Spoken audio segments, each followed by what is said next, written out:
ಎರಡು ಕಾರುಗಳ ನಡುವೆ ಭೀಕರ ಅಪಘಾತ ಸಂಭವಿಸಿದ್ದು, ಅಪಘಾತದ ದೃಶ್ಯ ಸಿಸಿ ಕ್ಯಾಮೆರಾದಲ್ಲಿ ಸೆರೆಯಾಗಿದೆ.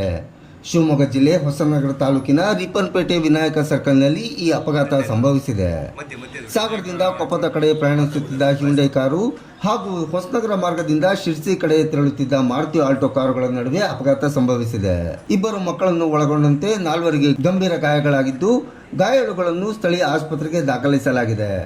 ಇನ್ನು ಘಟನೆ ಸಂಬಂಧಿಸಿದಂತೆ ಅತಿಯಾದ ವೇಗ ಹಾಗೂ ನಿರ್ಲಕ್ಷ್ಯ ಚಾಲನೆಯೇ ಕಾರಣವಾಗಿದೆ ಎಂಬುವಂತಿದ್ದು, ರಿಪ್ಪನ್ಪೇಟೆ ಪೊಲೀಸರು ಸ್ಥಳಕ್ಕೆ ಭೇಟಿ ನೀಡಿ ಪರಿಶೀಲನೆ ನಡೆಸಿ ಪ್ರಕರಣ ದಾಖಲಿಸಿಕೊಂಡಿದ್ದಾರೆ.